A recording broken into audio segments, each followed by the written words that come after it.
Students welcome to কেমোলজি। দেখো আজকে আমরা স্টেট অফ ম্যাটারের নেক্সট টপিক ম্যাক্সওয়েলের গতিবেগ বন্টন সূত্র বা Maxwell distribution law of velocity নিয়ে আলোচনা করব। ঠিক আছে, এর আগের ক্লাসে আমরা বিভিন্ন ভেলোসিটি নিয়ে আলোচনা করেছিলাম।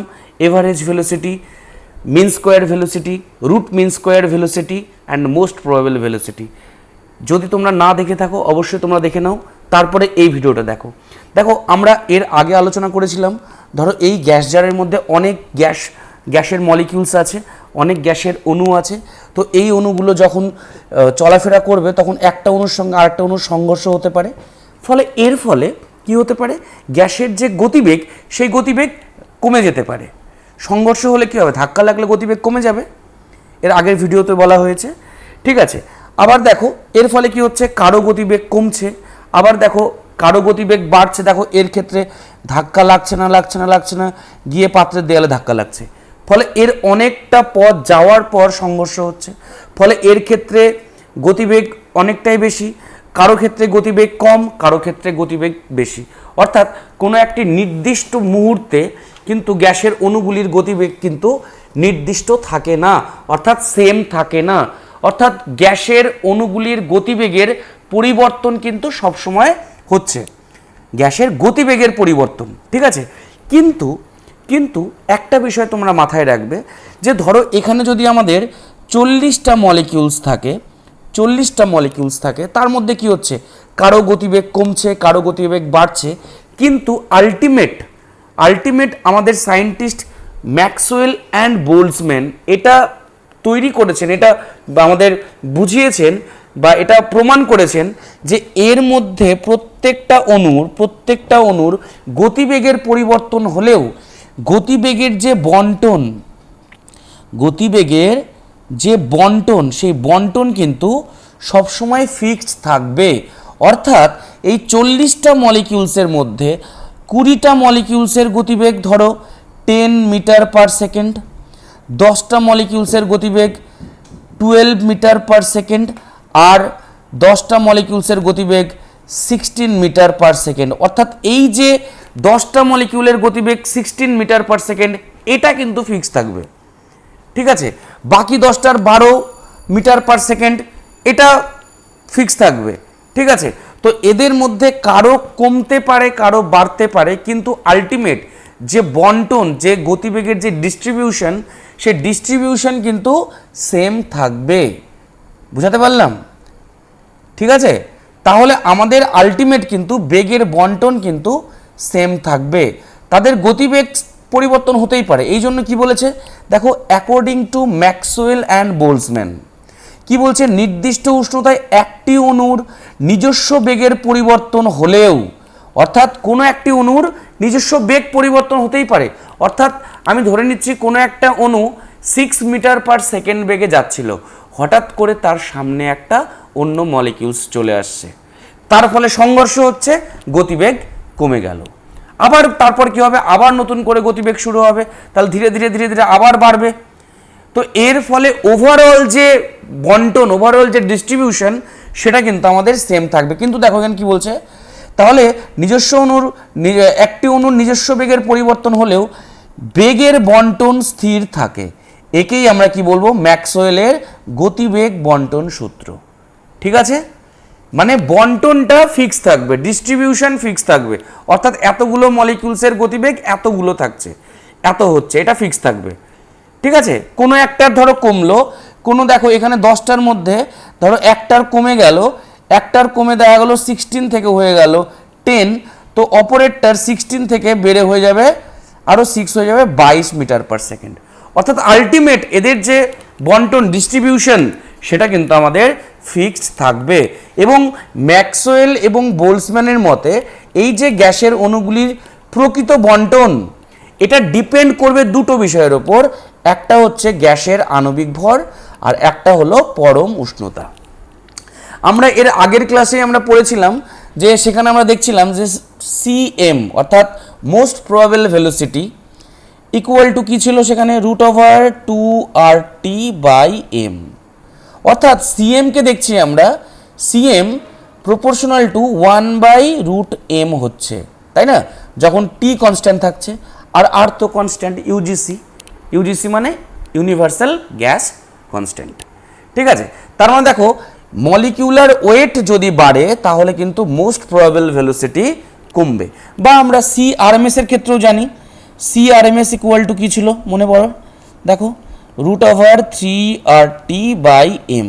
দেখো এই ক্ষেত্রেও কিন্তু সেম গল্প, CRMS এর সঙ্গে মলিকিউলার ওয়েটের রিলেশন কিন্তু ইনভার্সলি প্রপোর্শনাল, তাই তো। তার মানে মলিকিউলার ওয়েট যদি বাড়ে, আণবিক ভর যদি বাড়ে, গ্যাসের অণুর আণবিক ভর যদি বাড়ে, তাহলে কিন্তু তার বেগ কম হবে। অর্থাৎ দুটো ছেলের মধ্যে যে ছেলেটা খুব মোটা আর যে একটু রোগা ফিট ছেলে, তো কে বেশি দৌড়াতে পারবে? যে ফিট, যে স্লিম ফিগার, আর যে খুব মোটা সে কি দৌড়াতে পারবে না। অর্থাৎ যার আণবিক ভর বেশি, যে গ্যাসের অণুর আণবিক ভর বেশি, তার বেগ কিন্তু কম হবে। তো যাই হোক, তো বেগের বন্টন নির্ভর করে কটা কিসের ওপর? এক, গ্যাসের আণবিক ভর, আর দুই, পরম উষ্ণতা বা টেম্পারেচার। দেখো টেম্পারেচার যদি বাড়ে তাহলে কি হবে? গ্যাস মলিকিউলসগুলোর মধ্যে যে গতিশক্তি, সেই গতিশক্তি বেড়ে যাবে, তাই না। গ্যাস মলিকিউলসগুলোর গতিশক্তি কি আমরা জানি, EK = 3/2 kT। দেখো টি এর সঙ্গে EK অর্থাৎ কাইনেটিক এনার্জি সম্পর্ক কি? ডিরেক্টলি প্রপোর্শনাল, অর্থাৎ EK proportional to T, directly proportional হচ্ছে। তো যার জন্য যদি টেম্পারেচার ইনক্রিজ করে, টেম্পারেচার যদি বাড়ে, তাহলে ইকেও কিন্তু ইনক্রিজ করবে, অর্থাৎ গতিশক্তিও বৃদ্ধি পাবে। ঠিক আছে, তাহলে এই হলো ম্যাক্সওয়েলের ডিস্ট্রিবিউশন ল অফ ভেলোসিটি। আবার বলে দিচ্ছি যে একটি নির্দিষ্ট উষ্ণতায় গ্যাস অণুগুলির নিজস্ব বেগের পরিবর্তন হলেও বেগের বন্টন কিন্তু ফিক্সড থাকবে। অর্থাৎ যাদের ধরো 16 মিটার/সেকেন্ড ছিল, তাদের ধরো কারো কমে গেল তো কারো বেড়ে যাবে। তো আলটিমেট বন্টন, এই ডিস্ট্রিবিউশন কিন্তু ফিক্সড থাকবে। ক্লিয়ার? ওকে, দেখো নেক্সট আমরা কি করব? দেখো এখান থেকে আমরা গ্যাসের অণুর সংখ্যার সঙ্গে আমরা বেগের লেখচিত্র অঙ্কন করব। গ্যাসের অণুর সংখ্যার সঙ্গে বেগের লেখচিত্র। ঠিক আছে, তো দেখো এদিকে আমি এই ওয়াই অ্যাক্সিস বরাবর কি দিয়েছি? আমি নাম্বার অফ মলিকিউলস, আর এক্স অ্যাক্সিস বরাবর আমি দিয়েছি ভেলোসিটি। তো এই ক্ষেত্রে ভেলোসিটি আমরা চেক করব। তো আমরা দেখব যে বেগ সম্পর্কে। দেখো গ্যাসের অণুগুলির ক্ষেত্রে আমি ধরে নিচ্ছি কিছু কিছু গ্যাসের অণুর গতিবেগ খুব কম, কিছু কিছু গ্যাসের অণুর গতিবেগ বেশি, আবার কিছু সংখ্যক গ্যাসের অণুগুলির গতিবেগ মাঝারি রকমের। তো আমি চেক করে নেব। দেখো, তাই প্রথমে আমি একটা এরকম ডায়াগ্রাম করছি। ঠিক আছে, তো দেখো আমরা দেখতে পাচ্ছি এখান থেকে যে এই যে আমাদের পয়েন্টটা আছে, এই পয়েন্ট থেকে আমরা এক্স অ্যাক্সিসের উপর একটা দাগ দিচ্ছি। দেখো এই ক্ষেত্রে কি হচ্ছে, সব থেকে বেশি সংখ্যক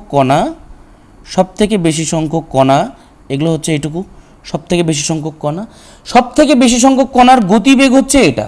তো এটাকে আমরা কি বলবো? CM। আগের ক্লাসে আমি বলেছি যে সর্বোচ্চ সংখ্যক গ্যাসের যে গতিবেগ তাকেই বলা হয় মোস্ট প্রবাবল ভেলোসিটি। এবং আগে আমরা এটাও প্রমাণ করেছিলাম যে সেখানে CRMS সবচেয়ে বেশি, তাই তো। CRMS গ্রেটার CM, অর্থাৎ মোস্ট প্রবাবল ভেলোসিটির দিক থেকে এটা সব থেকে কম হবে। ঠিক আছে, তো দেখো তারপর কি করব আমরা? তারপর যদি আমরা এখান থেকে একটা আমরা এরকম দেখি, তো দেখো এই ক্ষেত্রে যে আমরা ভ্যালু পাবো সেটা কি? CM এর থেকে কার ভেলোসিটি বেশি? C বারের। তো এটা আমরা বলবো C বার। ঠিক আছে, এটাকে আমরা বলবো C বার। ওকে, C বার মানে কি? মিন ভেলোসিটি বা এভারেজ ভেলোসিটি। তারপরে যদি আমরা যদি এখানে দাগ দিই, দেখো এরকম, তাহলে দেখো আমরা এই ভেলোসিটিটা কার পাবো? CRMS। অর্থাৎ যদি আমাদের এই ভেলোসিটি হয় 100 মিটার/সেকেন্ড, কোনটা? CM, তাহলে C বার কত হবে? C বার একটু বেশি হবে, আমি ধরে নিচ্ছি 150 মিটার/সেকেন্ড। আর CRMS কত হবে? 200 মিটার/সেকেন্ড। অর্থাৎ সেই ক্ষেত্রে কিন্তু CRMSটা বেশি, C বারের থেকে বা সিএম এর থেকে। সিএমটা কত, 100 মিটার পার সেকেন্ড, আর সি বার কত, 150 মিটার পার সেকেন্ড, আর সি আরএমএস কত, 200 মিটার পার সেকেন্ড। কারণ তোমরা দেখতেই পাচ্ছ এখানে বেগ 0 থেকে এখানে 20 হয়েছে, 50 হয়েছে, হ্যাঁ, এইভাবে 70 হয়েছে, 100 হয়েছে, 150, 200, এইভাবে আমাদের বেগ বাড়ছে। আর এদিকে কি আছে, নাম্বার অফ মলিকিউলস। তো আমি দেখছি সব থেকে বেশি সংখ্যক মলিকিউলসের গতিবেগ কত হচ্ছে, সিএম, সব থেকে বেশি সংখ্যক মলিকিউল। ধরো একটা গ্যাস জারে 40টা গ্যাসের মলিকিউলস আছে, গ্যাসের অণু আছে, এর মধ্যে 22টা গ্যাসের অণুর গতিবেগ যেটা হবে সেটাকে আমরা বলবো কি, সিএম বা মোস্ট প্রবাবল ভেলোসিটি। ক্লিয়ার? তাহলে এখানকার যে আমরা ডায়াগ্রাম করছিলাম গ্যাসের অণুর সঙ্গে বেগের যে সম্পর্ক, হ্যাঁ, সেই ক্ষেত্রে আমরা কি কি কার কার মধ্যে করলাম, CM, C bar and CRMS. আমরা এর আগের দিনই করেছি, আমি আবার রিপিট করে দিচ্ছি। দেখো সি, এর আগের দিন কি করেছিলাম, CM is to C bar is to CRMS. তোমরা দেখো আগের ভিডিওটা তোমরা অবশ্যই দেখবে, এবং সেখানে আমি একটা জিনিস তোমাদের প্রমাণ করে দিয়েছিলাম যে এই ক্ষেত্রে যে আমাদের ভ্যালুটা আসবে সেটা কত, 1:1.128 ইজ টু 1.224।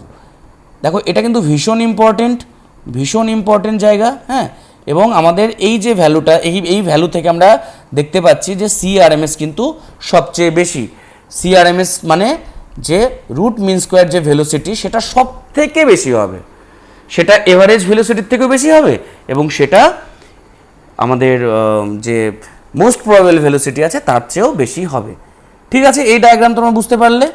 দেখো এই ডায়াগ্রাম অনুযায়ী তাহলে তোমাদের যদি এরকম ডায়াগ্রাম দিয়ে দেয় এবং তোমাদের যদি বলে দেয় যে এখানকার মধ্যে কোনটা সিআরএমএস হবে, হ্যাঁ, তাহলে তোমরা আরামে তোমরা বের করতে পারবে যে এটা সিআরএমএস, এটা সি বার, এটা সিএম। ঠিক আছে, কারণ সিআরএমএসটা দেখতে পাচ্ছি সবচেয়ে বেশি, অর্থাৎ 200 metre per second. Clear? Next দেখো, নেক্সট আমরা কি করব, এখানে দেওয়া আছে স্থির উষ্ণতায়, অর্থাৎ উষ্ণতা আমরা ফিক্সড রেখেছি, তার সঙ্গে আণবিক ভর এবং বেগের লেখচিত্র করব। মানে আমরা কি জানি, দেখো আমরা এটা জানি সিএম মানে কি জানি আমরা, একটু আগে আমরা দেখালাম সিএম ইকুয়াল টু √2RT/m, তাই তো? তার মানে কি সিএম প্রপোর্শনাল টু কি হচ্ছে 1/√m, অর্থাৎ মোস্ট প্রবাবল ভেলোসিটির সঙ্গে আণবিক ভরের সম্পর্ক কি, ব্যস্তানুপাতিক। অর্থাৎ যার আণবিক ভর বেশি তার সিএম কি হবে, কম হবে।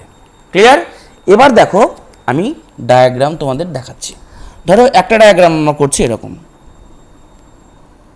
একটা ডায়াগ্রাম করছি এরকম, ঠিক আছে। নেক্সট আরেকটা ডায়াগ্রাম করছি এরকম, নেক্সট আমরা ডায়াগ্রাম করছি এরকম, ঠিক আছে। এবার দেখো প্রত্যেকটার ক্ষেত্রে আমরা কি বের করব, প্রত্যেকটার ক্ষেত্রে আমরা সিএমটা বের করে নেব, প্রত্যেকটার ক্ষেত্রে আমরা সিএমটা বের করব। সিএম মানে মোস্ট প্রবাবল ভেলোসিটি, ঠিক আছে। এটার ক্ষেত্রে এটা হবে, এটার ক্ষেত্রে এটা হবে, এবং এটার ক্ষেত্রে এই জায়গাটা হবে। ক্লিয়ার? তো দেখো এটা আমি কি করছি, এটা আমি সিএম, এটাও সিএম, এটাও সিএম। এবার এখানে বলা আছে যে এই সিএমটা হচ্ছে M1 মলিকিউলসের, মানে যে গ্যাসের আণবিক ভর M1 সেটা আমি ধরেছি। আবার ধরো আরেকটা গ্যাসের আণবিক ভর M2, আরেকটা গ্যাসের আণবিক ভর M3। এবার আমাদের কোশ্চেন বলল যে কোনটা সব থেকে বড়, অর্থাৎ M1টা বড় নাকি M2 বড় না M3 বড়, কি করে বের করবে বলো? দেখো আমরা জানি কি, যার মলিকিউলার ওয়েট বা মলিকিউলার মাস বেশি তার সিএম কম। তো আমরা যদি এইটুকুর মধ্যে লক্ষ্য করে দেখি, এইটুকুর মধ্যে যদি লক্ষ্য করে দেখি, এটা 0 মিটার পার সেকেন্ড, এটা আমি ধরে নিচ্ছি 100 মিটার পার সেকেন্ড, তারপরটা আমি ধরে নিচ্ছি 150 মিটার পার সেকেন্ড, এবং সবার শেষে এটা ধরে নিচ্ছি 200 মিটার পার সেকেন্ড।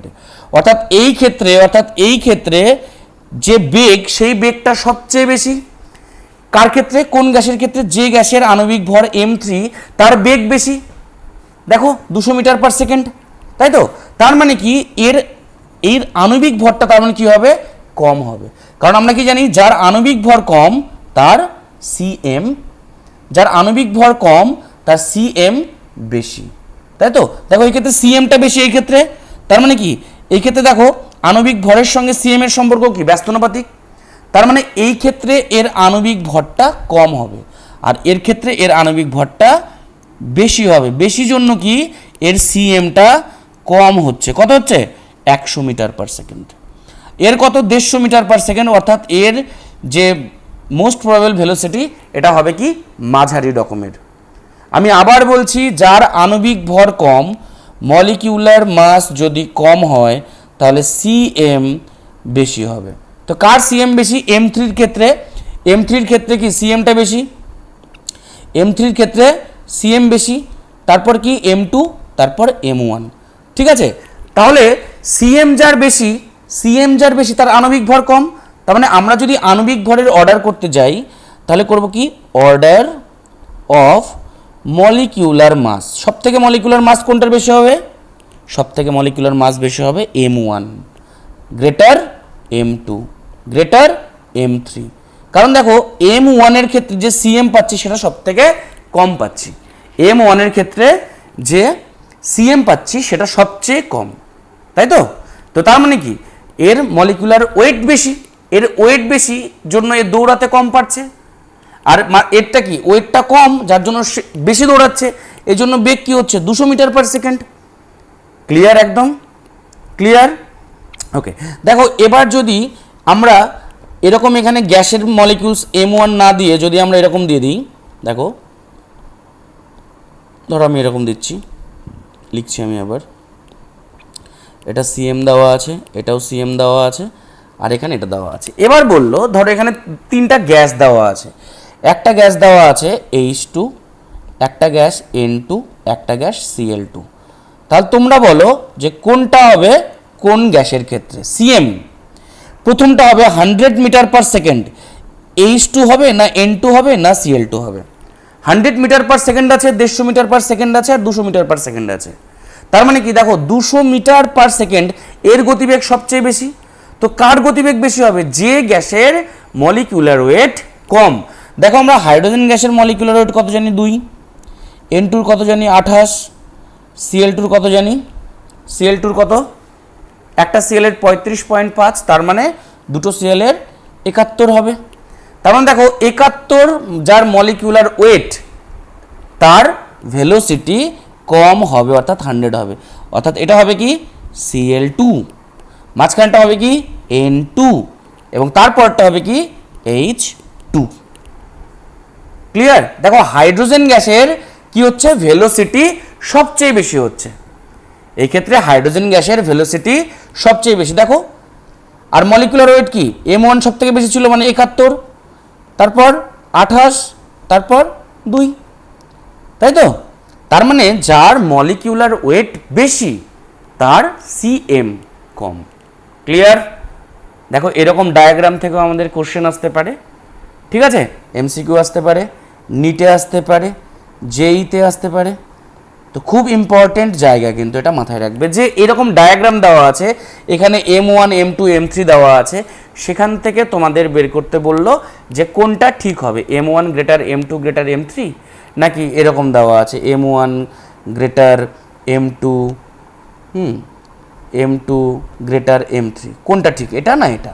অবশ্যই কিন্তু আমরা এটা ঠিক করব।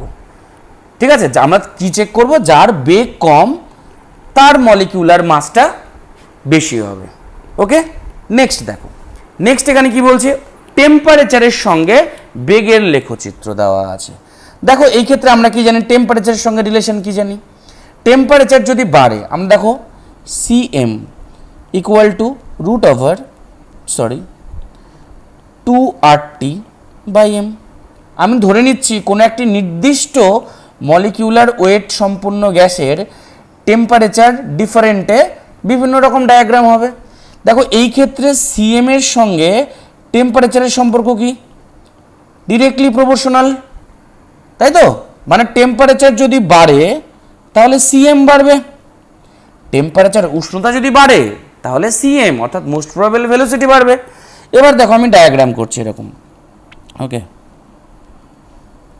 এরকম একটা ডায়াগ্রাম, ওকে। নেক্সট, এরকম একটা দেওয়া আছে, আর নেক্সট এরকম একটা দেওয়া আছে। ক্লিয়ার? এবার দেখো আমি প্রত্যেকটার ক্ষেত্রেই মোস্ট প্রবাবল ভেলোসিটি বের করে নেব। মোস্ট প্রবাবল ভেলোসিটি বের করছি, মোস্ট প্রবাবল ভেলোসিটি বের করছি। ক্লিয়ার? দেখো এটাও সিএম, এটাও সিএম, এটাও সিএম। এটা কার ক্ষেত্রে সিএম? যখন এই ক্ষেত্রে টেম্পারেচার T1, T1 টেম্পারেচারে সিএম হচ্ছে এটা, T2 টেম্পারেচারে সিএম এটা, আর T3 টেম্পারেচারে সিএম এটা। দেখো এই ক্ষেত্রে আমি ধরে নিচ্ছি এটা 0 মিটার পার সেকেন্ড, বেগ 0 আছে।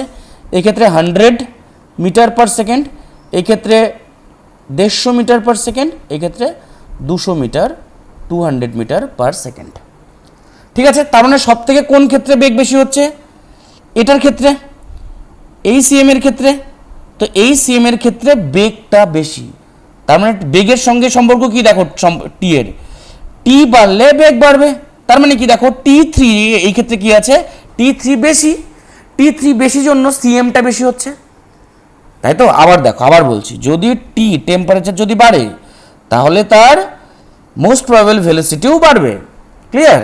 তার মানে দেখো সিএম এই ক্ষেত্রে দেখতে পাচ্ছি আমরা সিএমটা সব থেকে বেশি 200 মিটার পার সেকেন্ড, এই ক্ষেত্রে দেখতে পাচ্ছি 150 মিটার, এই ক্ষেত্রে 100 মিটার। 100 মিটার পার সেকেন্ড আছে মানে কি টেম্পারেচার কম, যার জন্য কম দৌড়াচ্ছে গ্যাসের অণু কম দৌড়াচ্ছে, তো যার জন্য আমাদের টেম্পারেচার কিন্তু সব থেকে বেশি হবে কোনটা বলো? Correct order of temperature, correct order of temperature, সব থেকে টেম্পারেচার কোনটা বেশি হবে? অবশ্যই টেম্পারেচার বেশি হবে T3 greater T2 greater T1। Clear? T3 greater T2 greater T1। দেখো এরকম যদি আমাদের ডায়াগ্রাম দেওয়া থাকে তাহলে কিন্তু আমাদের খুব সাবধানে করতে হবে, খুবই সাবধানে করতে হবে। ঠিক আছে, খুবই সহজ, শুধু একটু ভাবতে হবে যে সিএম এর সঙ্গে তোমাদের টেম্পারেচারের সম্পর্কটা কি। এটা যদি তোমরা ঠিকঠাক মতো বুঝে যাও তাহলে কিন্তু এই ধরনের কোশ্চেন তোমরা খুব সহজেই সলভ করে দেবে।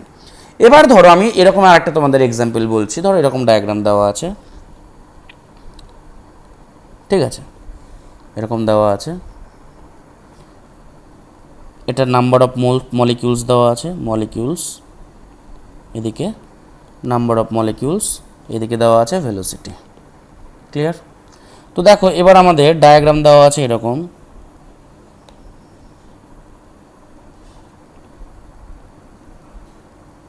তো দেখো এদের ক্ষেত্রে এটা মোস্ট প্রবাবল, এটার মোস্ট প্রবাবল, আর এটার মোস্ট প্রবাবল।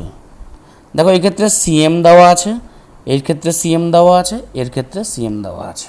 ক্লিয়ার? তোমরা এটা নিজেরা করে আমাকে কমেন্টের মাধ্যমে জানাবে। দেখো এই ক্ষেত্রে দেওয়া আছে মলিকিউলার ওয়েট দেওয়া আছে, এটা M1, এটা M2, ঠিক আছে, এটা M3, আর টেম্পারেচার দেওয়া আছে এটা T1, এটা T2, এটা T3। ঠিক আছে, এখান থেকে যে কোশ্চেন তৈরি হবে যে কারেক্ট অর্ডার অফ মলিকিউলার মাস, কোনটা কারেক্ট অর্ডার হবে সেটা তোমরা বের করে আমাকে জানাবে। আর কারেক্ট অর্ডার অফ টেম্পারেচারের কারেক্ট অর্ডার কোনটা হবে? T1 বেশি না T2 বেশি না T3 বেশি? আর মলিকুলার মাসের ক্ষেত্রে M1 বেশি না M2 বেশি না M3 বেশি?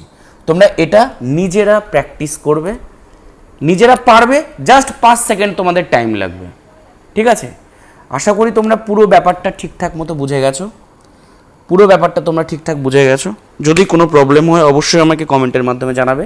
তো আজকের মতো এই পর্যন্তই, দেখা হচ্ছে খুব তাড়াতাড়ি।